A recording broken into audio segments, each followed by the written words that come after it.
Hi, it's Johnny McCann from BetVictor. Welcome to our first preview of the Cheltenham Festival 2012. A couple of snippets of information. First of all, watering will begin at Cheltenham tomorrow. There is a very good forecast, and those horses who want soft ground, maybe at this stage, certainly 3 weeks away from the Cheltenham Festival, looks as if there certainly will not be a soft ground festival. Watering due to begin at Cheltenham tomorrow. The other thing is, of course, the form of the Paul Nicholls Yard press day cancelled tomorrow, well documented over the period, and of course this is the period when Nicholls tends to peak. A lot of his horses have flu jabs and don't run it the early part of February, but here we are in the second part, and of course, you know, a number of his well-touted horses ran poorly at the weekend, including Corto Star's half-brother Corto Stone, but one winner from 31, but that was Arcandra, and of course that would be significant. He's now into second favourite for the champion hurdle, although it's fair to say Hurricane Fly also would have won that race off a mark of 151. He'll need to improve again. 5-year-olds we know have a poor record, only one winner catch it since 1984 in the race, and of course the great See You Then won in the first of his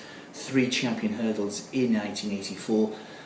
But really I think Zarkandra's got to improve again. Also Binocular won the King. Well, I'm afraid to say I don't think the forms amounts to anything great at all nearby, and the ground had certainly gone against Nearby and Starlock, and Celestial Halo, of course, is another Nicholls Yard who probably runs slightly big, below par, 8-1 into 7-1 for the champion hurdle. For Blockadar wouldn't be on its mind. But Sprinter Sakura in the Aeon Chase on the Friday, absolutely sensational performance. But will he be going too quick? Will he and Q Card cut each other's throats? And that will be some race of the first and second fences in the Arkle. Still a Pedlar's Cross fan myself. Alpha off a course of Nicholls Yard. We'll have much more updates on the form of Nicholls Yard. They're running, of course, at Taunton this afternoon. They've got a number of runners. Riverside Theatre made a sensational comeback, but again it was into Corso Stone. It was his market rival Medemy, really good solid yardstick. He's been well backed, and Ruby Light run the Red Mills Chase as well. And it looks like a sensational race for the Ryanair when you got Summersby as well, who won the Victor Chandler Chase at Ascot back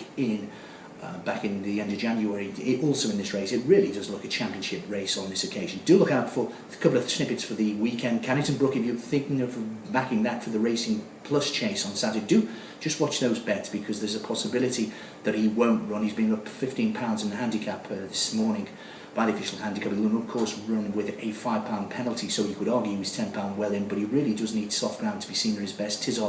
Colin Tizard, the trainer, probably won't make the decision until later in the week. And do look out for the favourite for the Triumph Hurdle. Minsk makes his eagerly anticipated debut. He is, I think, 10-1 with ourselves at BetVictor for the Triumph Hurdle. That's before he's actually set foot on a race. He's never jumped a hurdle in public. He's running a Grade 2 at Ferryhouse on Sunday, and then if all things being well, he will then go to the Triumph Hurdle. But the Paul Nicholls Yard, one winner out of 31 over the weekend for the champion trainer. He did have a number of horses placed. Are we making a mountain out of a molehill? The champion trainer is that there's coughing in the yard. That might be the story of the 2012 Cheltenham Festival.